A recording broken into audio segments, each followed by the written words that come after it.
बेरोजगारी से तंग आकर जो शख्स बाबाजी बन जाते हैं, लोग उसी के पास रोजगार के लिए ताबीज लेने पहुंच जाते हैं। हमारी बेरोजगारी का अंदाजा तुम क्या लगाओगे गालिब? हम तो कब्रिस्तान से भी गुजरते हैं तो मुर्दे उठकर कहते हैं, भाई नौकरी कहीं लगी है क्या? अगर दिन का 1.5 GB डेटा भी कम पड़ता है तो पक्का तुम बैंकर बेरोजगार हो।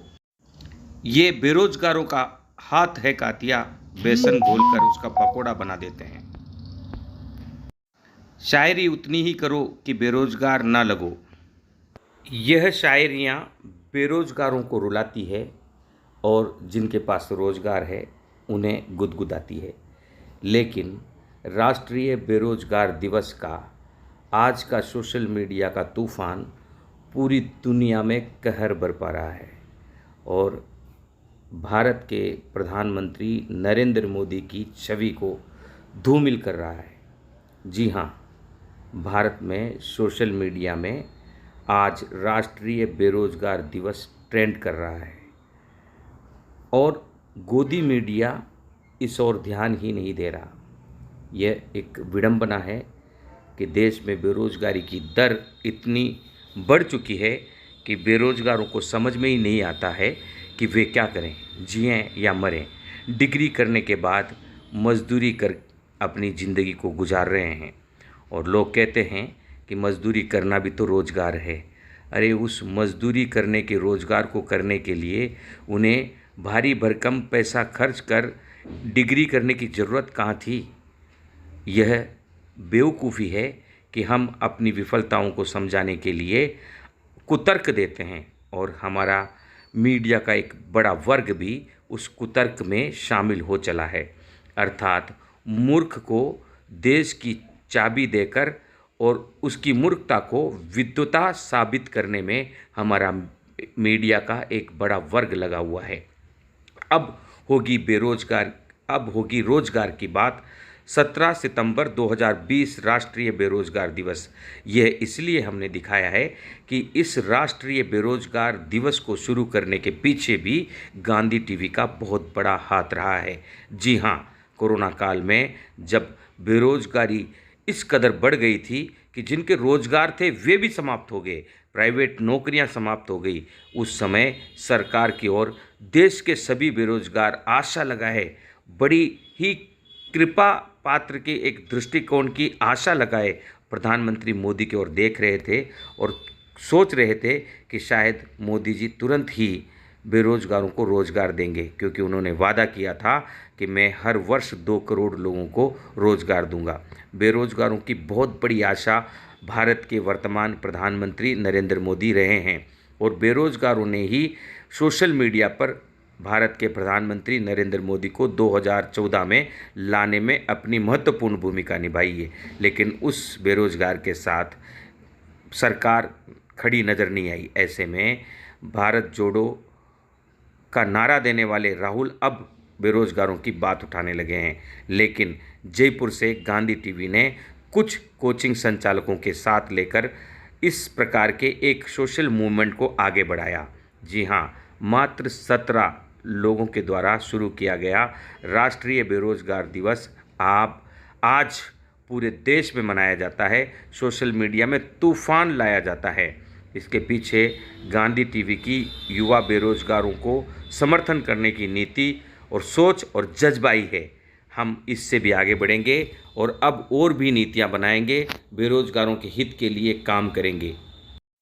हमसे लोग अक्सर पूछते हैं, पत्रकारों का काम तो पत्रकारिता करना है, अपनी रिपोर्ट पेश करना है, जो घटनाएं घट रही है उसको छापना है, तो आप क्यों आंदोलन खड़ा करते हैं?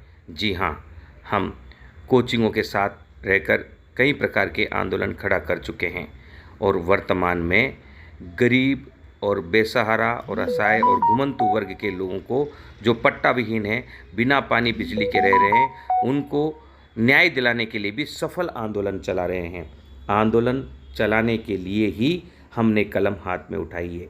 पत्रकार को अगर पत्र को आकार देते हुए, अगर अखबार को आकार देते हुए, अगर टीवी चैनल के प्रोग्राम को आकार देते हुए देश को आकार देने का मौका मिले तो क्या हम देश को अच्छे आकार में नहीं बनाएंगे? हमें अच्छा आकार देने की कोशिश है। आज ज़रूरत है उस कोशिश को अमली जामा पहनाते हुए पत्रकारिता से भी 4 कदम आगे बढ़कर हम देश के लिए काम करें।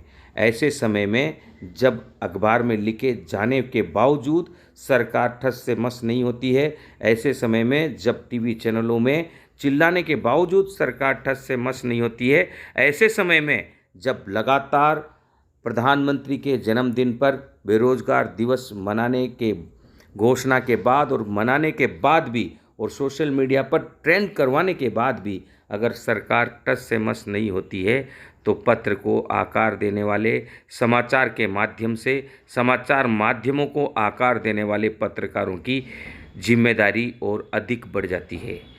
कोशिश करते हैं कि हम देश के नौजवानों के साथ चलते हुए, देश के आम नागरिकों के साथ चलते हुए हम देश को भी आकार दें। आइए, अगर आप सच्चे पत्रकार हैं, अगर आप सच्चे समाज सेवक हैं, अगर आप सच्चे राजनेता हैं, तो बेरोजगारों की इस पीड़ा को समझिए। ये बेरोजगारों की पीड़ा नहीं है, ये देश की पीड़ा है। ये बेरोजगार जो करोड़ों में हैं, अगर बेरोजगार बने रह गए, अगर ओवरेज हो गए, तो देश का भविष्य क्या होगा, इस पर मंथन करने का समय है। हजारों करोड़ रुपए अडानी के और बड़े उद्योगपतियों के माफ़ करने के सरकार के पास पैसे हैं और बेरोजगारों को रोजगार देने के लिए पैसा नहीं। हम किस युग में जी रहे हैं? हमने 2014 में देश की सत्ता प्रधानमंत्री नरेंद्र मोदी के हाथ में इसलिए सौंपी थी कि वे देश के बेरोजगारों को रोजगार दें, किसानों की माली हालत को सुधारें और देश को आर्थिक शक्ति बनाएं। उन्होंने देश को तो आर्थिक शक्ति बनाया नहीं, हाँ, अपने गुजरात के कुछ साथियों को ज़रूर आर्थिक शक्ति देकर देश का संसाधन उन्हें सौंपकर उन्हें सर्वोपरि बनाने की कोशिश की, उन्हें दुनिया का सबसे अमीर व्यक्ति बनाने की कोशिश की। सोचिए, हमें देश को अमीर बनाना है या देश के किसी ऐसे नागरिक को जो हमारे साथी हैं। मोदी जी ने गलत किया है, उस गलत का विरोध सभी पत्रकारों को करना चाहिए, सभी समाज सेवकों को करना चाहिए, सभी सच्चे देशभक्तों को करना चाहिए।